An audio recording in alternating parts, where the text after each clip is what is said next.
The Rights to Ricky Sanchez podcast is presented proudly, at least I believe they've proudly presented it. I think they're proud, by DraftKings Sportsbook. Download the DraftKings app from the App Store, top-rated sportsbook app, and use promo code RTRS when you sign up.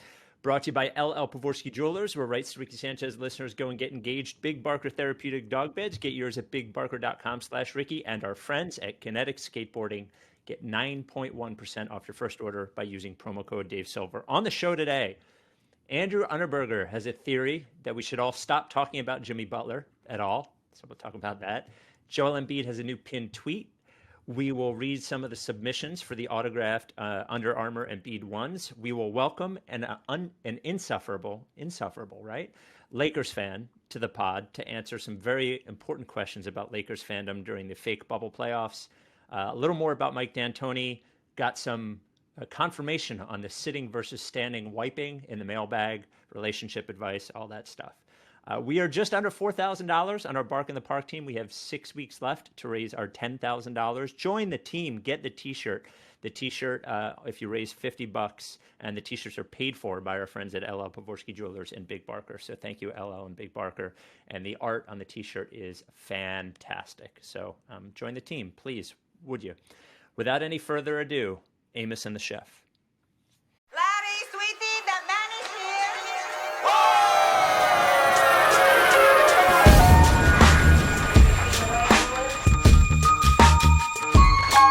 Say the name, I say the name, I say the name.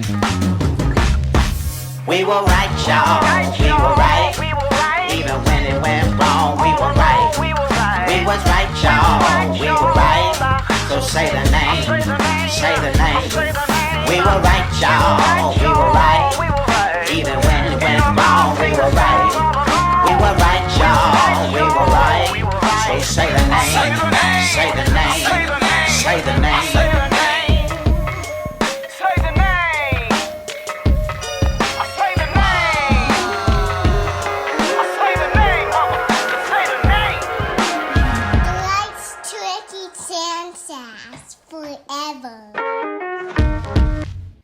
Welcome to the Rights to Ricky Sanchez podcast. I'm Spike Eskin, along with a guy who is probably ready soon to pivot to big board season.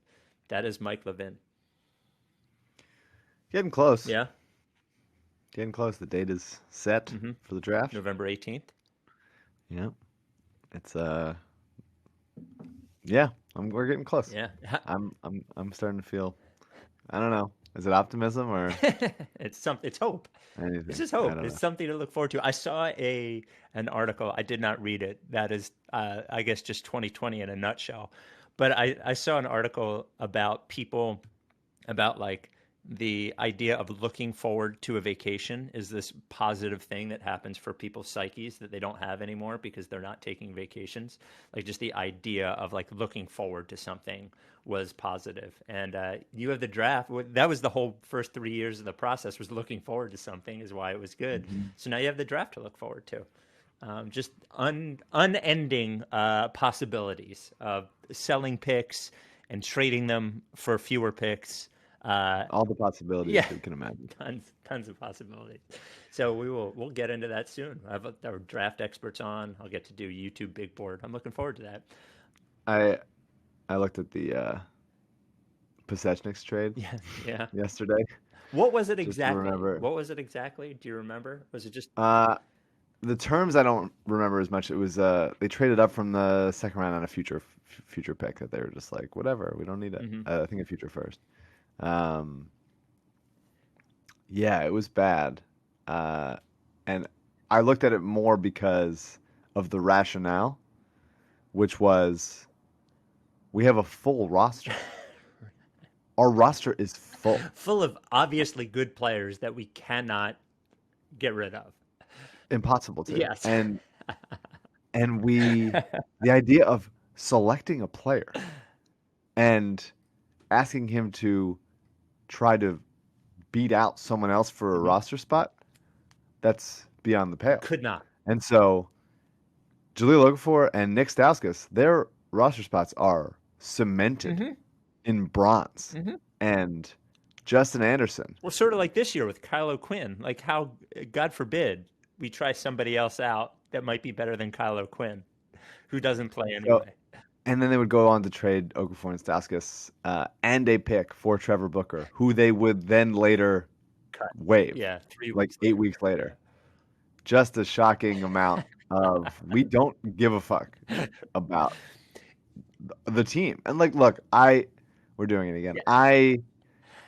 The world is devastating in so many ways, and hopefully there's hope, but there's so many things happening. There was a freaking earthquake last night right as we were going to sleep. Oh, I Like, didn't there's see that. so many things all at once, and there are new terrors every day. Obviously, the passing of Ruth Bader Ginsburg is very upsetting and horrifying, and there's so many things. I can still get worked up about the Sixers, and what an indictment on myself that is. And look, if they're gonna if this is a business, if this is just a business, then stop playing basketball. Just turn the Sixers into like a friggin' like Just make it Airbnb. We'll just make it an extension of Fanatics. Just make it a merch company. So, have Embiid like selling shirts. Well, That's the only thing he should be doing. Like, don't make him play basketball if that's the idea. If you can't think of a roster spot to go take Derek White or Josh Hart in that draft, where you're like, we have to draft a guy that is a stash, and there's no good stash guys this year, so we'll just take Pasechniks and Lasort over a host of NBA players that would have helped. But we don't have the room, and also we're a lotion company. Really, we're not a basketball team. Yeah. We're more of a lotion company at all. And I then just like stop pretending. Well, the thing about it being a business or whatever is that is not. Sometimes that is incongruent with fielding the best basketball team, but most times it is not incongruent with fielding the best. We're not. It certainly shouldn't be. Right. Like, I could understand, sometimes in smaller markets or like when they're talking about luxury tax things and they're like, look, the cap is $110 million.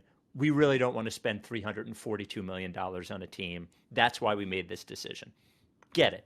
Like that, I get it. I don't think I would be in favor of it, but like I would get it. Hey, it is a basketball team, but it's also a business. But it being a business, to your point, should not be incongruent with having like the best people running the basketball team, because the business of the company is basketball. That is right. That is what they lead us to believe. Right. Like you run a radio station. It's not like there's no bathrooms. Right. Like because we can't have bathrooms. We're a radio station. Right. It's like when people say to me like, you're just doing that for ratings. Like, well, yes, because that is the point of a radio station, is to have people listen. So if you were to switch that to basketball, it would be like, you're just making that pick so you can get wins, so you can make more money. It's like, you caught us. The Sixers aren't, and that's the problem. No, right. That is the issue. I could say my Scott O'Neil thing now if you want to hear Well, can I read the thing first? I have to say the thing every time, and then you can go to your Scott O'Neil thing. I say the same thing at the top of every pod, so I'll say that. Okay, yeah. Right? Yeah. So before we get started, I want to remind everyone that not only has there not been any meaningful change in the Sixers front office, but Scott O'Neil is still the CEO of the 76ers after overseeing Jerry Colangelo hiring his own son, Burnergate, team collaboration, and more. The Pasechniks pick. The Pasechniks pick over and over and over again. So what is your Scott O'Neil thing? The Jaleel Okafor draft, and then limited trade, the Nerlens Noel and Joel Embiid only playing 8 minutes together. 2 picks for Ish Smith. Everything. Yeah. It's been bad. It's been bad for quite some time. The thing that Weber sent me, our friend Michael Weber, screenwriter, and Spike Lee of the Rights to Ricky Sanchez podcast, is that there are. I know. I'm so scared of what you're going to say. The sentence that I'm going to say, I know. I feel like I'm going to have to cut this out of the pod. No, you won't. Okay, You won't. All You won't. right. It is right here. Okay. The sentence is here, and I'm just savoring the moment that I'm doing Okay. it. Scott O'Neil I'm so scared. is writing publicly available blog posts What? on LinkedIn Really? titled Be where your feet are. Oh my God! Wait, hold on. I gotta see. I don't know if I'm connected to him on LinkedIn, and I think I. You don't need to be. I'm not on Oh, LinkedIn. okay. All right. You're not on LinkedIn at all. No. Oh, okay. It's Yes, every we are connected. ounce as Oh my God. like spiritual mindset, mindfulness, business jargon. I'm looking at Be Where Your Feet Are number 3, and the first two words are messaging matters. Matters as a leader, manager, matters as a parent, Why don't I see these? matters as a Okay. coach, it matters as a spouse. Posts. And it keeps going. It keeps going from there. And he's doing this publicly, so I'm not outing anything. I'm, on the one hand, glad that he's wasting his time with his very mediocre writing, and thinking that he's some like Oh, I see where you're business shifting genius that has insights to give. Oh my God. And so that he can't, while he's doing that, he's not spending his time ruining the Sixers more. But he should just go be a blogger. Yeah. Like, you wanted to be what we are, then great, man. Go do it. Then Go run Liberty he Ballers. can leak to himself. Leak to yourself. Rucker can leak to him. Everybody, be where your feet are. Number 5. Okay, that's messaging matters, or is that? Wait, 3 is messaging. no. matters, I'm Okay, looking so I at. think messaging matters is the subhead of be where your feet are. So, like, because be where your feet are number 5. If messaging matters, it always stop. Yeah, that's always at the top. It looks. Never be wary of good works. Yeah. Is be where your feet are number 5. What a simple yet powerful concept, Do you know and one that can influence an interaction, deal, and even a relationship. the worst part about this is, like, I think LinkedIn is creepy in that, like, you can see who's reading your shit. I don't have a profile, so Okay, but he obviously give and be happy is be where your feet are number 4. great. A lot of good stuff, and he signs it off SO. I like anyone that signs. Give it home. Every parent and partner. This feels like reading a journal. It is. Feels so dirty. It's a journal. I'm gonna look for the one where it says like make horrible trades and alienate people and stab people in the back. Only hire And keep people. your job Yeah. with like claws. Dig your claws into enough people that you are physically unable to be fired from your job. Yeah, I feel like, oh boy, I can't believe I'm about to say this. Like, is he sort of? I can't. I might have to. You'll have to tell me if I have to cut this out. But is he sort of like the Jeffrey Epstein of the Sixers? In that, I don't know. He is- I don't know. That one I can't comment on. I don't know. But I will say that Weber thinks that this is his attempt to do the Hinkie letter. oh God. To have Well, he's to have not. that He's level not of. smart enough. I mean, like the Hinkie. Well, he certainly thinks he is. Yeah, the thing with the Hinkie letter is that I guess in those VC circles, letters like that are like commonplace. But Scott is not a VC guy; he's a marketing dude. He's like the sort of guy that capitalizes the wrong words and uses like the wrong like not super dumb, just not a writer or anything. Sure. So just makes the normal mistakes that regular people would make. But this is public, so it's worse. Sure. A lot of good stuff in there. I think I might change my mindset. Oh my God. So AU, and you know, what was I going to say about the ownership? I think you stoked me. I had been lulled into a sense of like, whatever, they're just going to do whatever happens. And then your sort of diatribes at the beginning of the podcast sort of renewed my faith in at least calling them assholes.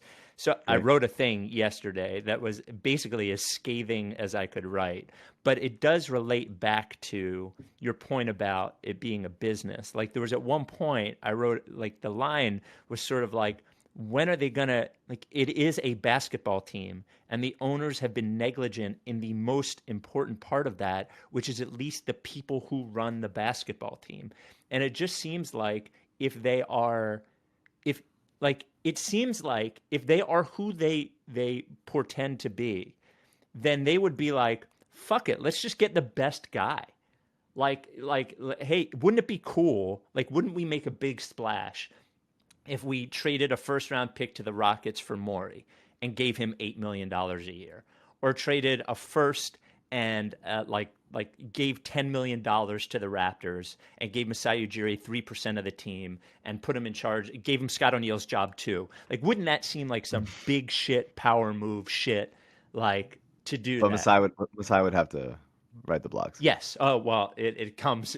Masai, you have 3 jobs. You're going to run basketball operations, all of Harris Blitzer Sports and Entertainment, and you will be our lead blogger on That's Be right. Where Your Feet Are. That's right. And he'll be getting paid better than any blogger that has ever existed. I agree in the sense that, like, look, I'm not business boy. No one would confuse me for business boy. No. But I don't think it's good business when all your rival teams think you're a fucking joke. Right. And, like, just love dealing with you because it's like, oh, we can rip these guys off because they're idiots. Like, the whole organization. Why wouldn't that embarrass them? Why wouldn't that embarrass the owners? Why wouldn't them make them realize, like, I should be in this goddamn place? I don't know. I don't know. But I'm not business boy, so Well, how could I say? and I know you're not business boy, but it would seem too that it's not like they're the fucking A's where they're like, okay, we got to do whatever we can to keep salary down. Like, they just spend, spend. Like, it's an expensive team that is also a joke. It's just also the problem, right? Yeah. I mean, again, I don't pretend to know that spending a lot of money for a mediocre product that your rival people think is a joke. Maybe that's savvy. Could be savvy. Maybe it's savvy. It's almost like, you know, you've heard the phrase, I know you're not a business guy, but have you heard the phrase penny wise and pound foolish? Okay. Yeah, I've heard it. So, like, selling a second round pick for $400,000 and then giving Tobias Harris $180 million, that's penny wise and pound foolish, right? Like, that is that like, that's how I would describe that. So anyway, And you want to be Pennywise, like it. That's the idea is you want to be I wanted to be- the clown Right. from it is running the front office. Yes, absolutely. The Rights to Ricky Sanchez podcast is brought to you proudly by Big Barker Therapeutic dog beds. Look, my dog is 6.5 years old, Rebel.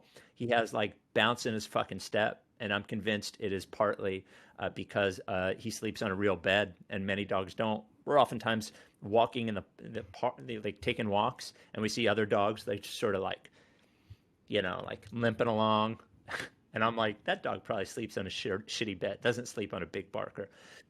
Big Barker dog beds proven to increase joint function, better sleep, improvement in gait, improvement in quality of life, thanks to a study by Penn Veterinary Hospital. Look, go to bigbarker.com/Ricky. bigbarker.com/Ricky. You get the Big Barker dog bed, but only at /Ricky do you get 2 processed pup patches that you can put on your dog bed. And then you send us a picture of your dog on the bed, and we put them in the processed pup gallery.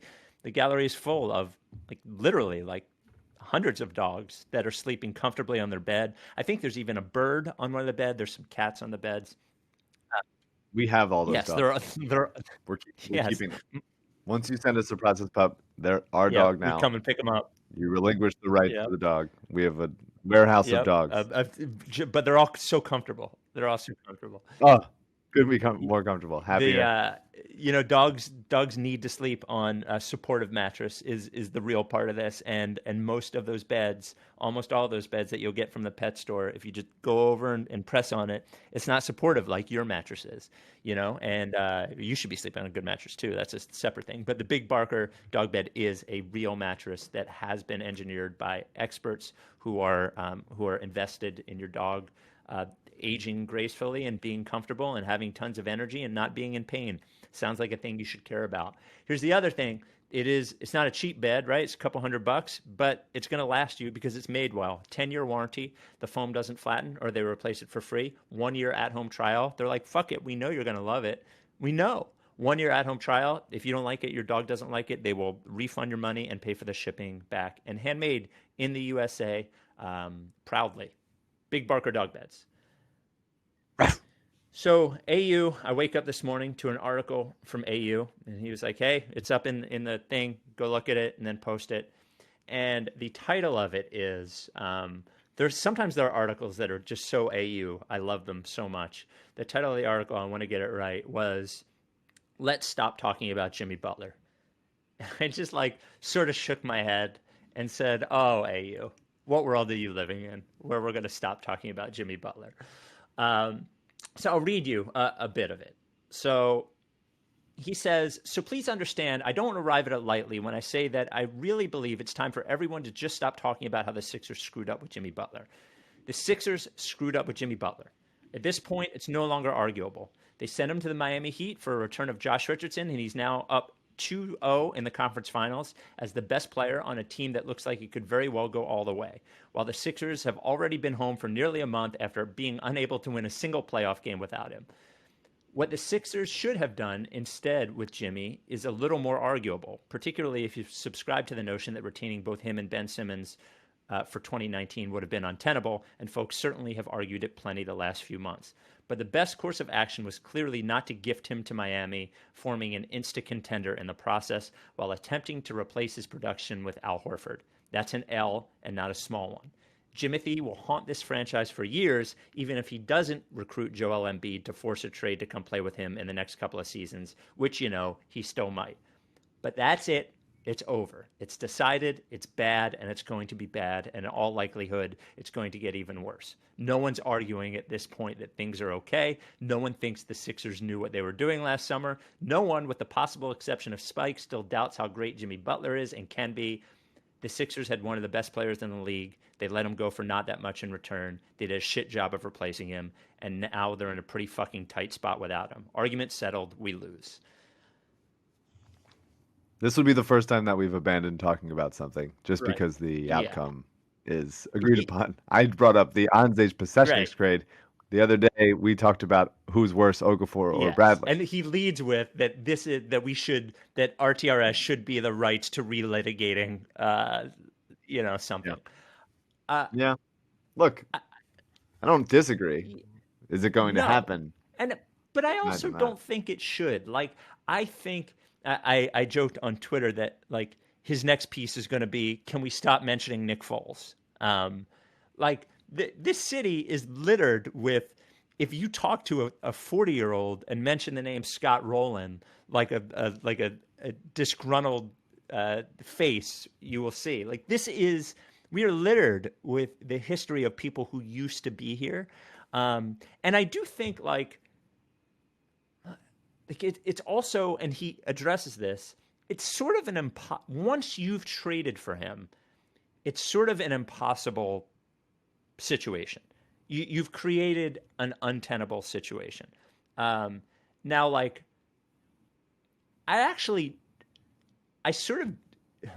I don't disagree with how good he is. I just disagree with how good people think that he is because the Heat are winning. Like, he was the fourth leading scorer, and I could make the argument that the Sixers might even be better with Goran Dragic than Jimmy Butler, given the makeup of their roster. And I think you could argue that they should have traded him at the deadline last year, and they probably would have gotten more. But the real point of contention that I think people sort of let go is that I just don't think there was a world that they could have kept him and Ben Simmons. So to his point, I don't know what we're arguing about. Well, I'm now skimming his article, which came up this morning while I was asleep. Yep. But the Michael Connor article from a few days ago, which I thought was very good as well. What D'Antoni would mean for Simmons and Embiid. It laid out pretty convincingly that this franchise has been very pro Simmons and almost anti Embiid for the last few years. We were going to talk about that later, but his basic point was that it came from talking about, if they hired D'Antoni, is that a nod towards Simmons rather than Embiid?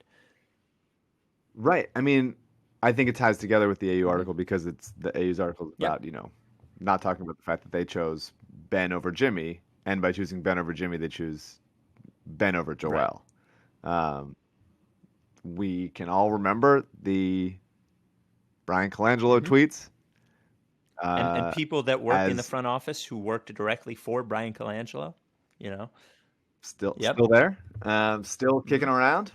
And I'm sure that the organization doesn't love getting bullied by their franchise superstar for criticizing them for cutting the pay of their employees during a pandemic when they've made more billions of dollars. And so there was another thing that he said that I didn't. I mean, signing Horford, I think, is a nod to Simmons more in the sense of okay, when Embiid's not here, Horford will be good with Ben. And letting Redick go. Even if you just say they signed Horford rather than Redick, even if you just say that I mean, honestly, that seems in retrospect kind of crazy. Redick was good for Simmons though too. I think that's not an either or situation. Very, very true. But he was definitely given how much. And by the way, same agency as Joel.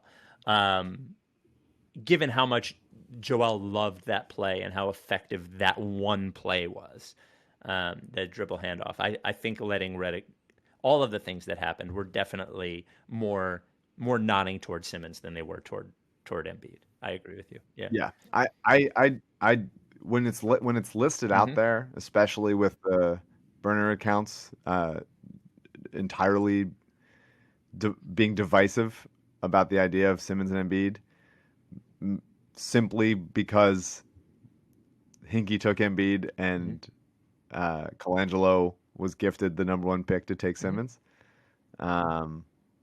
It really is pretty stark that this organization has made a choice kind of over and over again that hasn't yet resulted in we're trading Embiid, or it's pushed Embiid so far that he's asking for a trade. But it is a number of items on a list that would lead you to believe what their priorities are in a way that I don't like, because theoretically both guys need the same stuff, which are pick and roll ball handlers and shooters. And I think it does seem like Ben was closer with Harris. I mean, am I crazy? I mean, there was off-season workout stuff with Simmons and Harris. I agree with you that they both need the same stuff and they would benefit from the same stuff. I think the only dissenting part of that is that I think Embiid would benefit from a different primary ball handler, and that Simmons would not. And I think in a world in which desires of how to play and egos were separate, right? That having an actual starting backcourt along with Simmons and Embiid would be the priority. But yeah, I mean, there's reports of, I mean, who knows? There's from random reporters or whatever, but the Sixers are looking into Drew Holiday. The Sixers are, and New Orleans is receptive, and the Sixers are looking into Lou Williams. It's just only bringing back guys that have been here before. Thaddeus Young and Spencer Hawes in talks to return. Evan Turner. The idea of some trade, whether it's Tobias and a boatload of assets or Horford and something and Matisse or something, and getting Drew and JJ here. Drew and JJ would benefit both Simmons and Embiid. I agree with you, but don't you look at that and go, yes, so would Zion Williamson benefit from both of those players? What fucking crazy world where the Pelicans are going to want to win soon, obviously. Are they you know what, let's trade 2 people who can shoot, one who can really defend, for Al Horford and some shit draft picks? What fucking crazy world would they do that? There's no way. I agree. I agree with that. Drew Holiday is good. I think they could. I think they could think that Horford is the perfect center to nurture Zion's career. But they would be losing their starting backcourt. Right. It is certainly a rosy-eyed view of things. JJ actually did not start in New Orleans. Lonzo started. And then JJ started the second half? It's the same. He is in his contract. He demands it.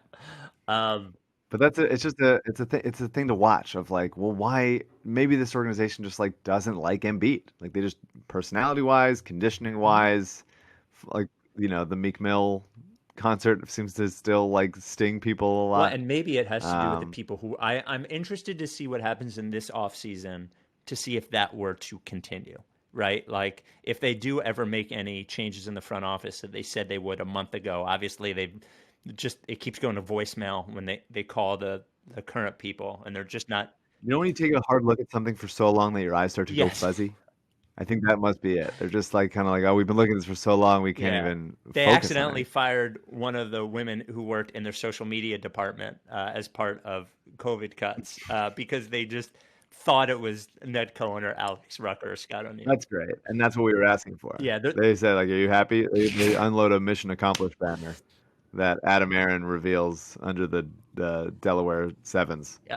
thing. It reminds me, we got an email from a listener named Joao, and he said, like, it's a long email, but basically he says, perhaps Jimmy just looked at the Sixers, an organization where the coaching staff wasn't even able to make their point guard shoot a fucking basketball, or had their best player repeatedly come back from the offseason in bad shape and without much improvement to his game, a place where relationship issues are obvious and apparently people are afraid to share their real thoughts, and said, you know what, I'm out.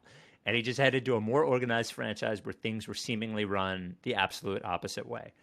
We're a mess, and perhaps Butler just realized that and took the road to another franchise with an indisputable, talented coaching staff and front office, with the plus of having a culture that seems to resonate with Jimmy's persona. It might be as simple as that.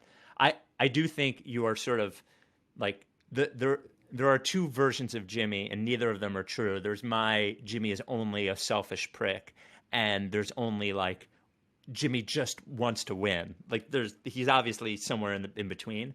I think what Joel leaves out is that like Jimmy did want somebody who was going to make him the focus too. It wasn't just that it was a mess here. I think if they said to Jimmy, hey, you're going to bring the ball up every time and we're going to run tons of pick and roll, he would have been fine staying here too. So I don't know. AU, God bless you, but we're never going to stop talking about Jimmy Butler. AU's writing is brought to you by Kinetic Skateboarding. Get 9.1% off your first order by using promo code Dave Silver at kineticskateboarding.com. Now, Mike, I'm showing you these. If you look at the video screen real quick, do you see these Vans that they have up on their Instagram? Mm-hmm. So they're tie-dye Vans, and they say in the and I haven't texted Ben from Kinetic yet. It says in the description, Vans has done it again with another awesome slip-on colorway. The Vans Women's Tie-Dye Slip-On Classic is available now. In my history, Vans have always been like gender neutral. Like they have both sizes on the shoes. Like, hey, it's a men's 10 and a women's 7. So what is Ben trying to do by not letting me wear the women's slip-on tie-dye Vans? What the fuck? Yeah, not women's. Come on. So do you want? I'm trying to figure out whether we do Joel here or Lakers fan. Well, pin tweet and then the entries for the autographed Joel shoes. Yeah. Also, so he didn't make first any of the All NBA teams, and he wants you to watch out for next season. Yeah. Yeah. I'm a sucker for like revenge tour season stuff. For him to, I mean, there's no way that if you tell Joel Embiid, hey, the broad swath of the public thinks Rudy Gobert is better than you, I think like that would piss him off. I think he is pissed off by that. Also, I think I might have said this last week, but Bodner reported that like his Supermax that Ben has already unlocked because becoming third team, he will need to make All NBA this coming season to reach the criteria of Supermax eligible. So he's in line to make a bunch more money if he has a All NBA type season. So that's something to watch for. I hope we get the things that we want. I do think it was telling the very few number, and I actually like. I'm somewhere in between what Joel thinks and what the voting thought.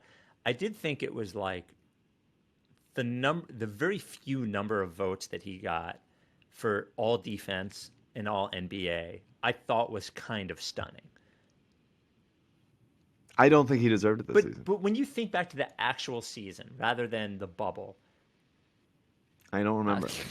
all defense, he was still great defensively. I don't know. He didn't seem to pop. My recollection, my fuzzy recollection is that he didn't seem to pop as much as he did in previous seasons. Like he kind of lumbered around. He was dropping on every pick and roll.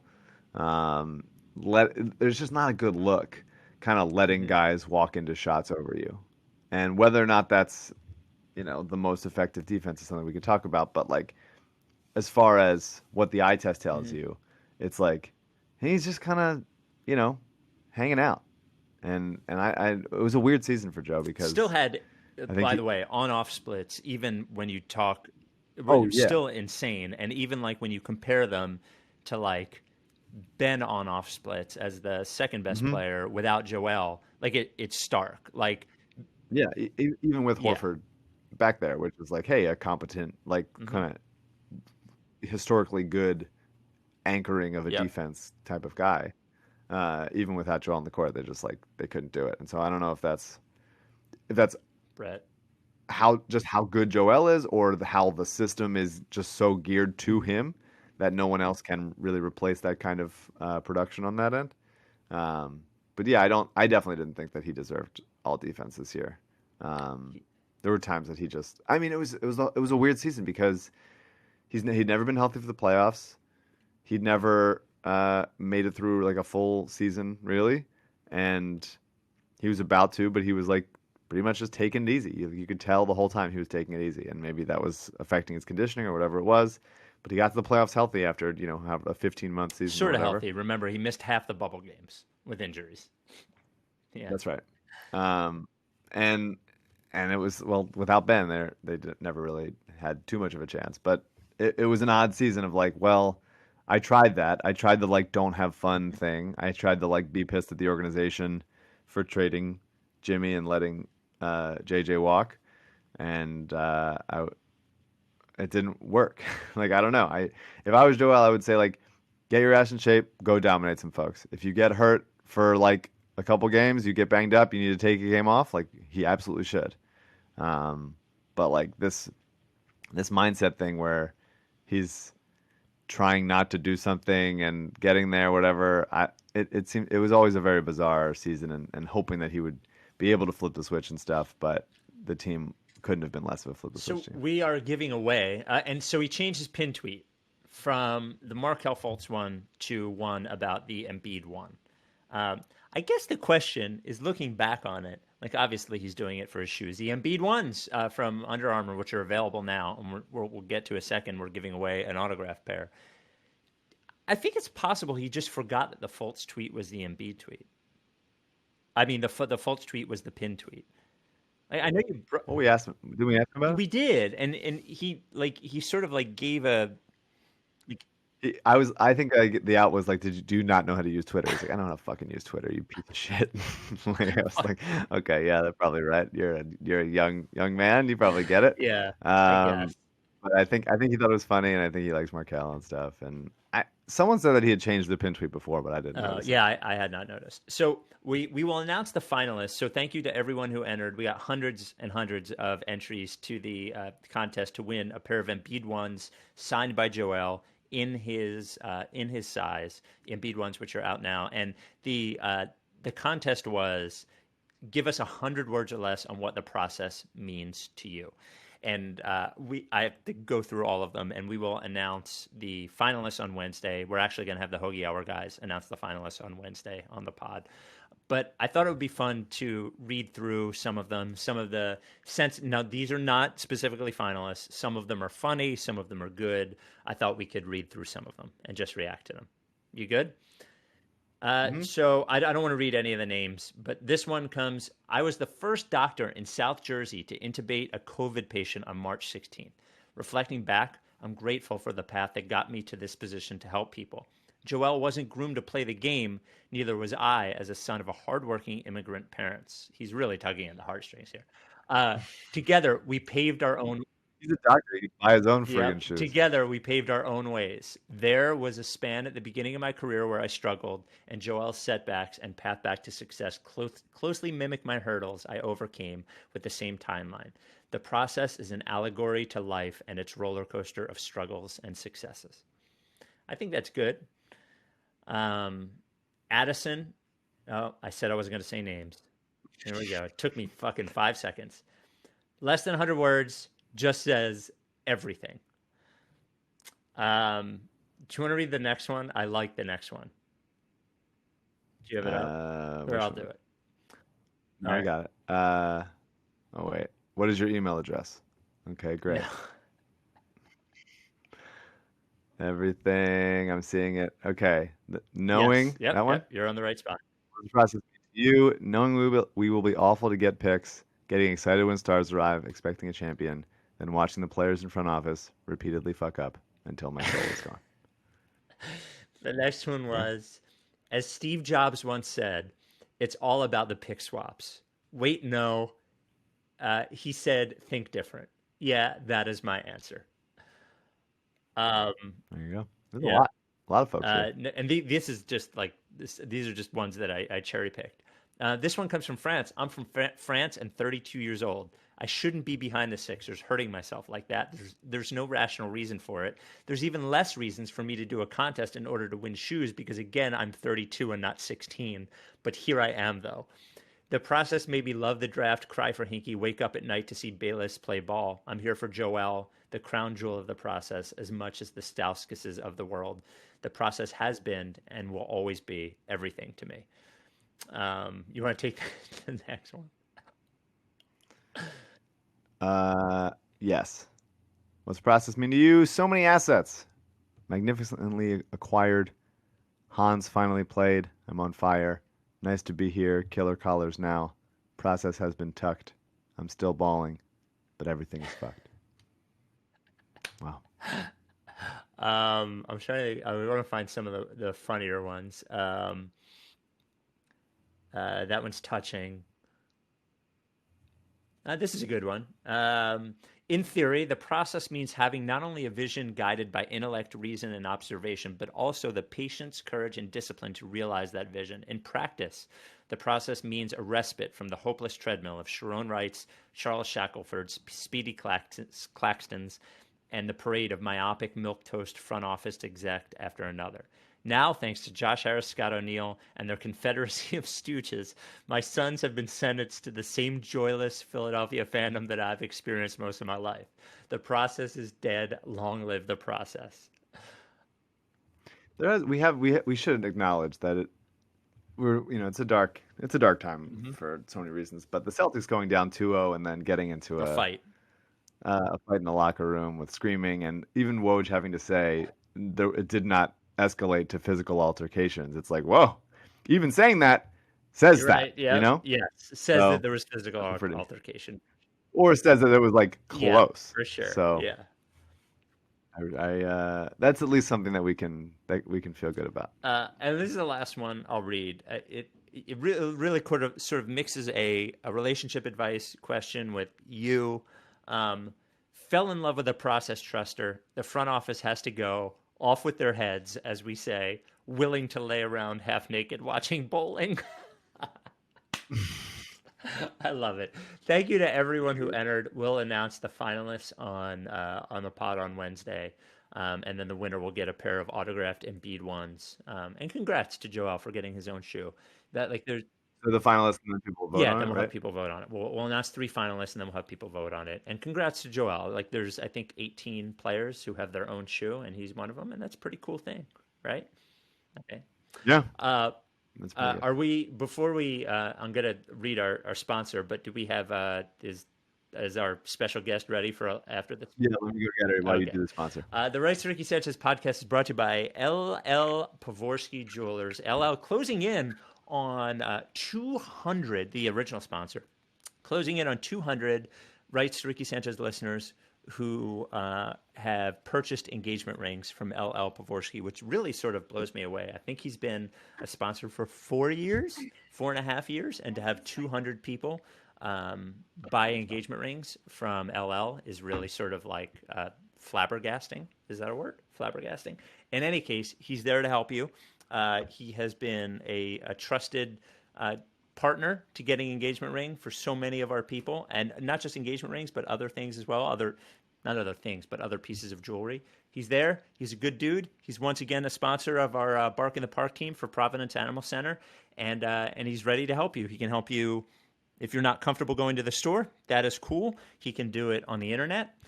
If you are comfortable, he does it by appointment only. He's there, man. 215-627-2252 is the phone number. You can email him, lee@llpavorsky.com. And the store is there at 707 Walnut, where it has been for 32 fucking years, which is unbelievable. We trust LL with our lives, as he is our doctor as well. You should trust him with your jewelry. LL Pavorsky Jewelers. Not yet. Oh, right. I had not even considered that. Yeah. Hi, Alyssa. What's up, Spike? How are you? I'm so good, man. How are you? I'm so good. It's nice to have you back on the pod. Of course, I think this is probably your fourth appearance, but maybe only your second like true appearance, in that you were here, I think, in April with your podcast partner. Yeah. We should plug the podcast before things get ugly here. Thank you so much. Table Flipping Podcast, Table Flipping with Alyssa and Taylor. We have an Instagram. That's Table Flipping Podcast. For all of your reality television and occasional Sixers rant needs. You should know, Alyssa, that the only two, when we're not watching something on purpose in my home, the only two things on the television, because when I'm not watching something, I don't watch television. Like, it's never just on in the background for me.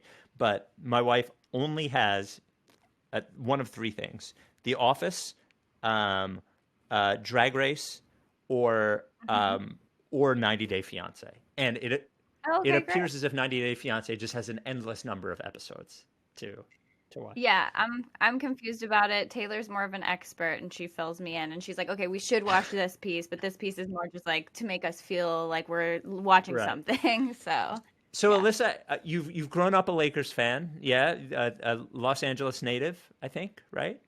Yeah, I'm a third generation Lakers fan, which is wild. Not a lot of those. No? Well, yeah, because a lot of people aren't even, like, a lot of the people that live in Los Angeles are not from Los Angeles, right? Yeah. So I guess my first question, congratulations on being up 1-0 on the Western Conference Finals in the fake NBA playoffs this year. Oh, thank you You're so so much. welcome. It feels really good. I can imagine. Well, I guess We've been dating for over 5 years now, and this is easily the happiest she's ever been. really. Just generally around the situation. Yeah. There's a lot of bad things going on, obviously, but around the Lakers, when the Lakers are on, or when she's thinking or talking about the Lakers, or specifically the Clippers failings, it is the easy. To the point that, like, oh, you weren't happy those other years or moments. You see what you see what happened. Happy looks like. Yeah. It's almost as if the Lakers have proposed to Alyssa. Yeah, I would agree. Yeah. So my first question to you is this. Wait. I'm sorry. I just have to say, it would be a missed opportunity to say that the Lakers might get a ring before I get a ring. Wow. Yes. We should, Hang on. Sorry, go ahead. will the Lakers go to Lee for their championship rings is the real question. So I ask you this. What is it like knowing that the Lakers may win this championship in a year when the playoffs don't really count and nobody will remember it? I think that people will actually remember this for the rest of our lives, and they'll always talk about it, and it'll be a huge moment in basketball history when, you know, everyone had to get along in hotel rooms and eat in a certain window frame and, you know, figure out how to like each other and be nice to each other. And it turns out, weirdly, the Lakers, who blew themselves up on television like 2 years ago because of their bad team chemistry, are the most what? Was it Magic? Yeah, because of Magic as well. Right. Are the most the best buddies there ever were in the bubble, I guess. Either that, or they just I actually think it's possible that they're smart enough to just not try to be friends and just avoid each other. Like, That makes it's sense. possible. It's possible. I'm not saying it's It is true. I'm just saying it's possible. So then I guess my next question, so the Lakers obviously being led by LeBron and Anthony Davis. And I guess my question to that is Near Sixer LeBron. Very what's that? close. Very close to being a Sixer LeBron. Yes. Oh, yeah. Well, they did meet with the fourth person underneath Rich Paul 2 years ago. So 1 millimeter away, just could have gone. it's so close. Well, he may still send his children to Malvern, even though he lives in Los Angeles. Right. He really loved the campus. So I guess my question to that, given LeBron, is like, what is it like spending, I don't know, 15 years sort of denigrating and minimizing every accomplishment from LeBron to make the Lakers seem better and Kobe seem better, and then have to like just sort of take a complete 180 and turn tail and sort of salute and honor the guy that not only is the best player on the team, but is sort of running the franchise? I would say like shooters have short Right. memories, you know? So if you want to win, you got to do what you got to do. You got to put that shit in the past. Yep, that's a good point. I've been fully honest about like how annoyed I was with LeBron and how quickly I appreciated him coming to the Lakers. So you're not going to hear any complaints out of this situation from me. Yeah, I mean, I'm not unhappy at all, and it's bizarre.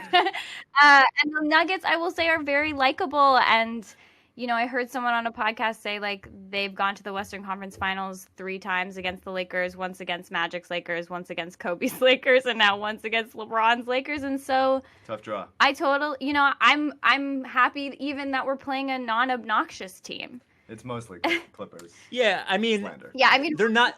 at the end of the They're day, not Mike asked me but they're- what a successful season looks like for me, and I said, as long as we go further than the Clippers, I'll be happy.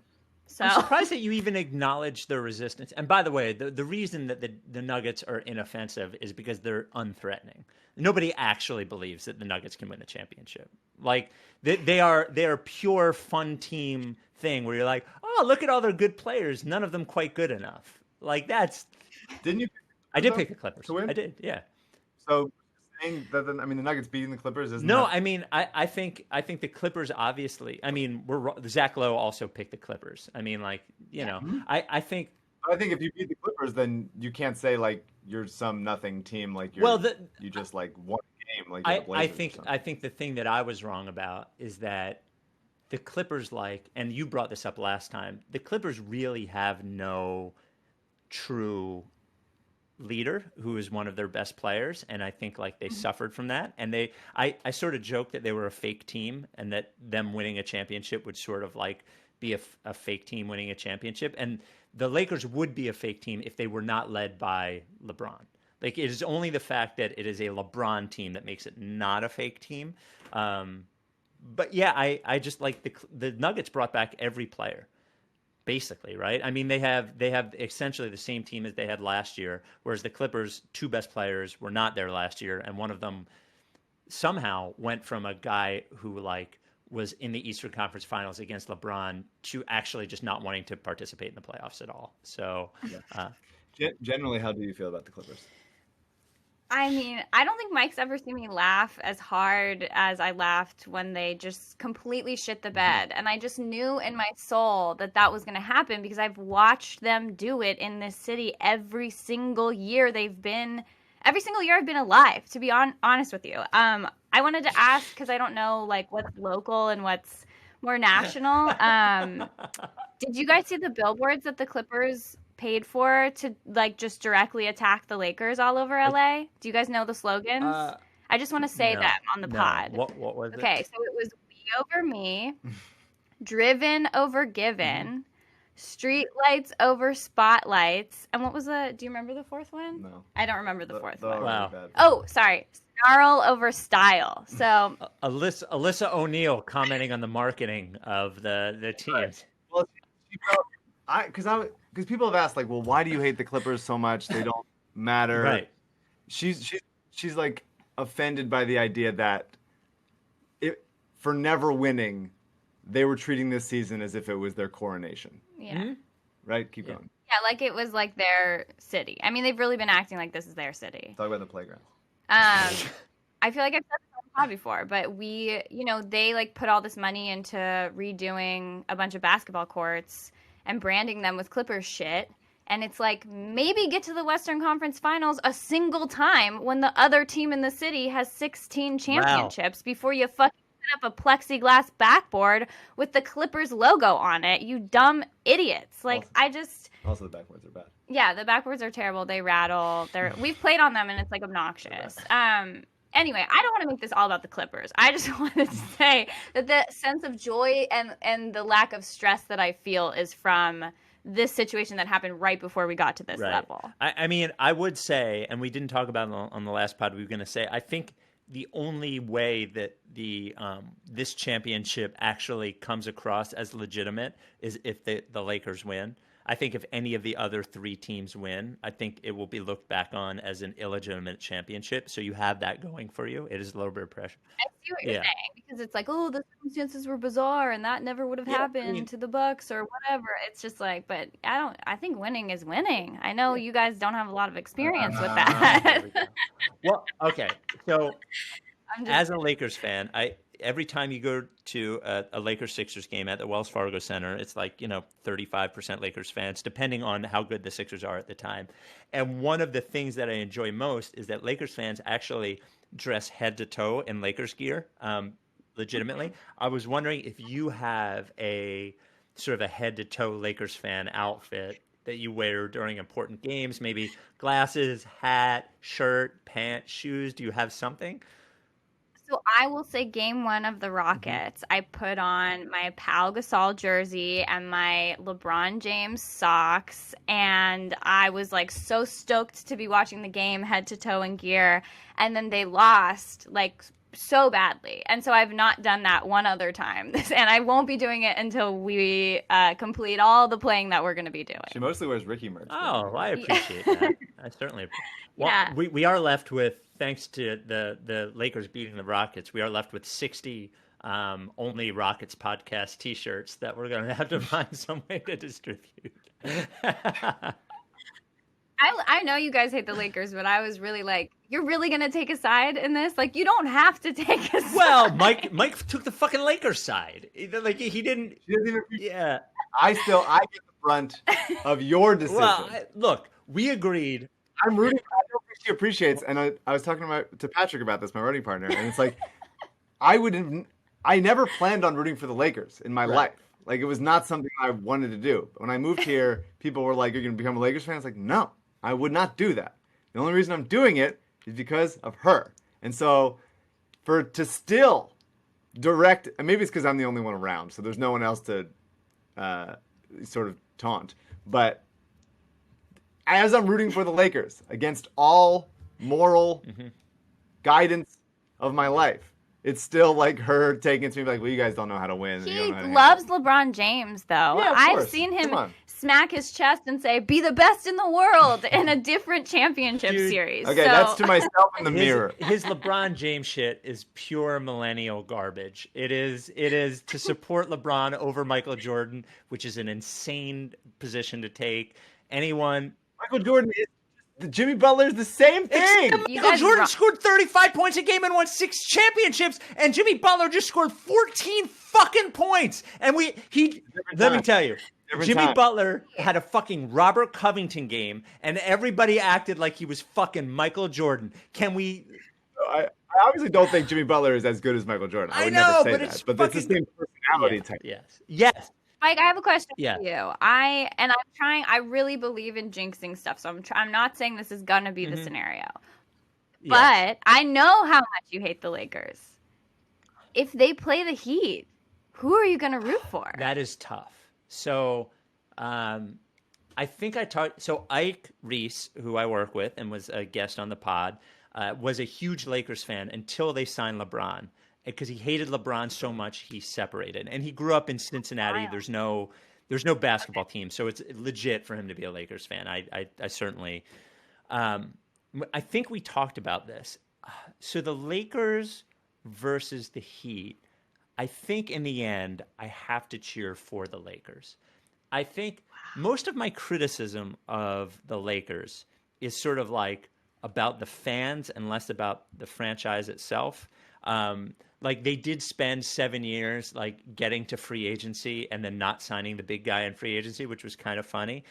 They did get LeBron, which I predicted 2 years before it happened, but they did get LeBron. I think like honestly, Jimmy Butler winning a championship is truly that.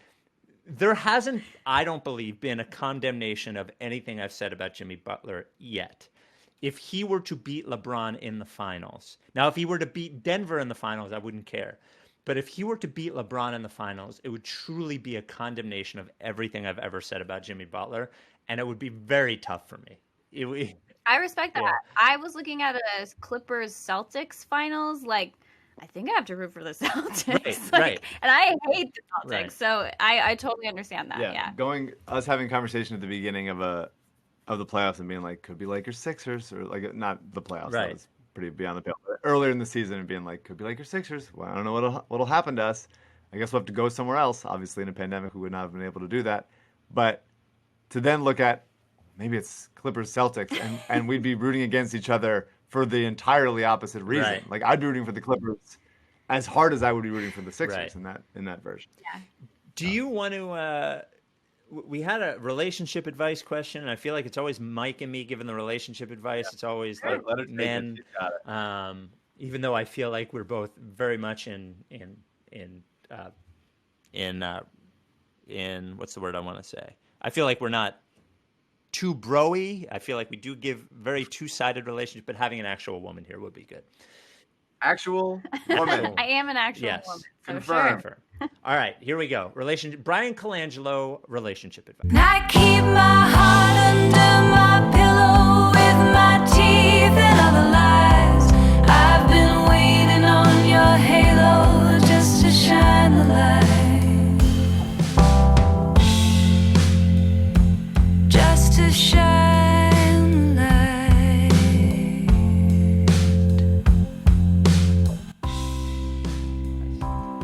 The theme song obviously comes from our very own Eliza Hardy-Jones. Here we go. Hey, Spike and Mike and Alyssa. You guys and girls are the best. And I feel like you are always there for me even though we have never met before. I guess it's just our hate for the Sixers that makes us feel like longtime friends. Anyways, my girlfriend and I, who dated for 4.5 years, just recently broke up over petty arguments which never amounted to anything before. It first started when I told her that maybe if she was more careful, she would have never gotten COVID. Oh, no. Right. She went out to frat parties and lives in a sorority house, so you can guess how she got it. She was then pissed because I told her if she wore a mask, she would have never been in that situation. I feel like I feel like the writer here is like sort of trying to get on Mike's good side in this whole situation, but it then escalated to her telling me that I was not giving her enough attention and I didn't show enough PDA like she wants, which resulted in her thinking I was not attracted to her. I said that was false, which it is, but she didn't believe me. I also never really showed much PDA in the first place, so I don't know why it was such a problem now. If this was a problem, then why wasn't it a problem last year? So after the COVID situation, her saying I didn't give her enough attention, her thinking I'm not attracted to her, but I am. I said I felt like there was a change in her. She said she felt like we should just break up. So I said I accepted her decision and I left her house. Curious to see what you guys think, guys and girls, think where it went wrong. Thanks, and I appreciate it if this could be anonymous, like Eric Jr. in his Twitter prime. Thanks from a semi-long-time listener. Started listening during the Raptors series, which seems like an eternity ago. Well, Alyssa, I'll give you the floor first. I mean, it's, I would say that is very strongly his perspective, right? So I'm going Obviously. off of what the information he gave Sure. us. It kind of seems like she just didn't feel like it was working and was looking for a reason to give to get out of that relationship, unfortunately. The PDA stuff is interesting. I feel like for some reason that's way more of an issue. It sounds like they're in college. So, being shown that you're in a committed relationship in a time when everyone's hooking up with each other, I think some people can be very sensitive about that. But if you can't work through something like that and get on the same page, communicating, there's a lot more challenging things coming your way. And as life goes on, I think, in a relationship, that it probably wouldn't have worked out. So it just seems like a bad match. Also, if you're going to parties during COVID, I mean, come on. What do we find someone who's not doing that? It's like way less stressful. That to me seems like I mean, it's obviously his perspective, but it does seem like if it's a very odd situation we're all in, and if you can't get on the same page with your partner or roommate or whatever it is about like how seriously you're taking this, then like that's like irreparable, because some people don't want to get this thing, and then the blame that would happen if you got it and then gave it to somebody else or whatever it is, like that's hard to reconcile. Well, and at the very least, like, look, if you want to be like, it is, he didn't seem like he was mad that she got it and brought it home. Whatever. If you want to go to fucking frat parties and go to parties and not wear a mask and all that shit, and you get COVID, the very least you could do is go, well, I probably got COVID because I went to the parties. like that's at the very least, if you're going to, but I will say, there's never, ever, ever, I want to give this as a piece of advice. There's never, ever, ever, ever, ever, ever, ever, ever, ever, ever, ever a situation in which when you go, I told you that would happen after something bad happens, does it result in a positive? It just doesn't work. It doesn't matter. Just know it in your heart and fucking do your best to help her. She's sick. Fucking help her out. But when you go, I told you were going to get it. It doesn't work. I will say I'm the worst at that in our relationship. I am the I told you so. I am so quick to pull that shit out, and Mike's like, I don't understand why we're doing right. this. It doesn't help. It just doesn't. No. Everyone knows. But I think for doing a pandemic for such an obvious thing, it's hard if you're not getting the like, my bad. You know what? You were right. I shouldn't have done this. If you're not getting that, then it's like, yeah, you fucking did. You're going to frat parties without masks on? What are we talking about? Of course you got it from that. To me, it just really sounds like she didn't want to be in the relationship. Yes. Like, what are you doing going to maskless frat parties during COVID? Yeah, like that doesn't make any sense to me. So I'm sorry, that sucks. It sucks to hear that, but there's people who won't do that. And, 4.5 years is a long time, but you also sound like you have a lot of time for dating ahead of you, so it's going to be okay. Yeah. Just look at that, spinning it to be an advice column. Well, she's right. It doesn't, truthfully, it doesn't matter when it went wrong. You're never going to know. All you need to know is that it did go wrong. And to Alyssa's point, I agree. It probably wasn't any one of those things. It was probably like she was going to parties. Like, honestly, don't keep yourself up at night about what the fuck was going on at those parties. But just fucking move on. I think it's the best part. I think it's important, Mike, before we go, that we get to one mailbag is just a piece of information, and one is questions. And I feel like it's important that we get to them before we leave, as the mailbag will keep us afloat through the off season. Alyssa, you're obviously welcome to stay if you would like to. I think one of these questions is very important. If you would like to, Okay, sure. You can send them to us at writestorickysanchez@gmail.com, writestorickysanchez@gmail.com. Hey, Spike and Mike, if you choose to read this on the pod, it might be best for me that if you leave my name out of it. Here it goes. Well, he says we can refer to him by his first name, but I'm not even going to do that. On the last pod, and this isn't part of his email address, is part of his email. On the last pod, we addressed a listener who had been talking to his wife about after you go number 2, whether you wipe standing or sitting, and his shock that people actually stood. I was also just fucking floored that this happens.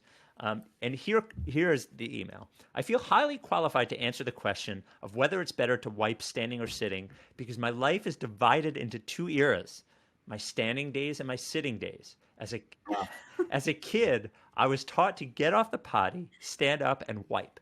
I never questioned it. That's just what I did, and it worked fine. An occasional deep bend was required, but all good. I spent most of my youth having no idea that people wiped sitting down. Then, in college, My best friend noticed my feet facing the toilet under the stall door Whoa. as I was wiping and was basically like, what the fuck are you doing? He talked me in to giving sitting a try, and I've never looked back. There is no question that sitting provides a better angle and spread for effective particle removal. That said, I can testify that yes, some people do fully stand, not just a squat hover, but full on stand. I guess the lesson here is that if I can change course midstream and overhaul and improve my wiping, maybe we shouldn't give up on Ben shooting from the outside just yet. He just needs the right friend to come up to him and say bluntly, what the fuck are you doing? From Anonymous. That was pretty good. I always think about this idea that like there's assumed truths, like and ways to do things in the world, Right. and sometimes some things might just miss you. And that guy, until I guess college, never saw even in like film or television someone like wiping regular, and so it's like, here's what we do: we stand up, we face the thing. We put both of our legs up against the stall door, like a sort of gymnast. We just get all the way in there. It's like that's how isn't that what everybody does? I feel like I have definitely some things like that where my lunatic dad has taught me to do something in a way where it's like, what a Well, I will say this. I'm not going to say this person's name, but this will actually create a very interesting internet controversy. I will say that this person used to write for Grantland. Wow. That's what I will say. This person who wrote this email used to write for Grantland. That's what I will say. Alyssa, any comment on standing and sitting? Standing up and facing the toilet is a real choice. I could see an argument spread my for, particles everywhere. not wanting to put your hand into the toilet. Like, I understand a hover. Right. Yes. I can't imagine how we got to the part where we turn around with stuff in our butt. That's crazy. It's like I sort of hoist myself into the sink and then run cold water. it's like the Blair Witch for like number 2 or whatever. Like if you saw the end of Blair Witch, like that he was just wiping. That's all that guy was doing was wiping. And finally, a basketball and non-basketball question that comes from Matt. Basketball question: what do you think of de-emphasizing Joel Embiid on offense, having less post-ups called, asking for around 18 points per game, and having him dedicate more energy on defense, more like Rudy Gobert? Do you think he would reject that? Maybe he could actually contend for Defensive Player of the Year instead of just saying it. To me, his defense has always been most valuable to winning. What do you? So I said that I kind of circled that a little bit before. I talked about like him being like a very rich man's Marc Gasol type. Gobert is probably a better example as far as defense, although I do think Embiid could work more on the perimeter than Gobert does. Yeah, I mean, like Embiid being, and this was in a, I think it was an Athletic article. I think it was either Derek or Rich, where he's like, Embiid is both the highest volume post-up player and the most efficient post-up player. He is good at and it. That's without, which is crazy, especially in a time when everyone's de-emphasizing that. He's found a way to make it efficient, despite the fact that even this season he didn't have many credible outside shooting threats around him. Right. And they never quite figured out, although I think in the bubble his passing improved a little bit, and then that kind of went away in the playoffs again. I think his ability to pass out of the post is important. I think surrounding him with guys who can make that way easier on him is important. I don't think that he should stop posting up or only take threes or whatever it is. I just think that in a more fluid, functional offense, he is getting both easier looks and not being depended on to do everything so often. And that to me, so that he can spend 60% of the time defense is where I make my money, and then have a little bit less of a responsibility to do everything on offense. That's my impression. And the biggest key is, do they have an offensive player who they can run offense through that is better? Like, to your point, his post-ups, even with all of the warts, league-wide, system-wide, like just post-up in general and his, is still more efficient than a lot of the different offense that they've run. I think he would be the other question is here: would he be okay with that? I don't think he would be okay with that if if it just means more Tobias Harris isolations, or the problem is they don't have anybody else to run offense through. Right. That's better.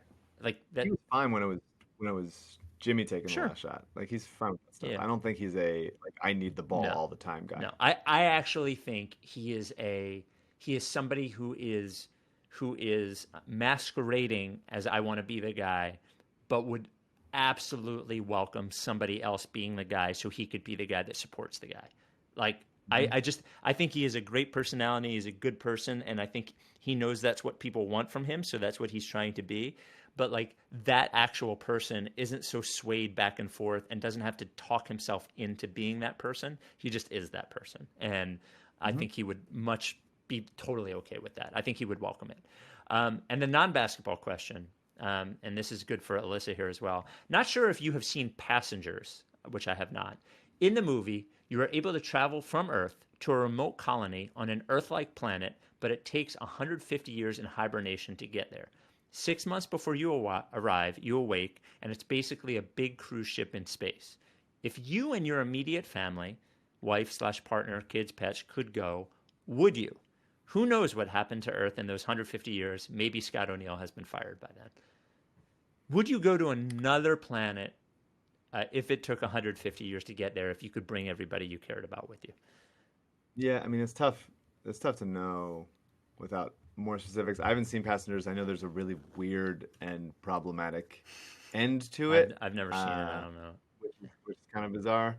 But the idea of would I go, and if I wake up, would I wake Alyssa up? Is that no? more of I the think question? it's more like if you could leave this all behind and bring the important people with you, would you?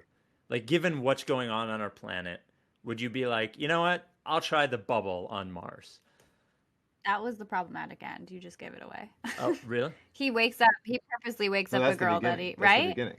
No. That's the inciting Oh, incident. okay. Never mind. The problematic part Anyway, is like worse. yeah. Okay. Is that all the women are forced to be like cab drivers? Yeah. Maybe. I mean, it's tough. The idea of being in hibernation for 150 years. I'm sure that not everyone I've ever liked or wanted to be around would go, and I also wouldn't go first. Right. You know, it feels like it'd be some Peter Thiel, Elon Musk bullshit. I don't like our neighbors, and they work for SpaceX, so I'm not. Do going. they work for SpaceX? That's so cool. And they don't seem to think there's a pandemic happening. Very odd. I asked my I don't. I've never been on a cruise though, so that sounds Yeah, nice. it does. I asked my friend Alex the other day if we were talking about. I watched a show on Hulu that has not been renewed for a second season. I think it was Hulu rather than Showtime, called The First, which is with Sean Penn and is about the first manned flight to Mars. It's good. I actually really enjoyed it. But I asked my friend Alex if it took you 3 years to get there, and you were you would definitely come back, and you were sure that you had no greater chance of dying on the trip than you would at home, just the normal chance of dying. Would you go to Mars? Would you be on a manned trip to Mars just to see Mars? And he said no, and I said yes without question. I don't know if you guys would go to Mars. I don't even really like to do a 5-hour red eye. Yeah. So I'm probably staying here. Mike, probably not. I'd go to Mars. It feels like such a great story. Oh, by the way, I went to fucking Mars. Yeah, especially if I can communicate still. I'd go to Mars. Why not? Are you gonna do stuff on Mars, or are you just gonna see it from the inside of the ship? I think we didn't go over this. I think you would. My guess would be you would have some sort of work there to do. It would be maybe a couple of months on Mars. You would actually see Mars, and then you would go home.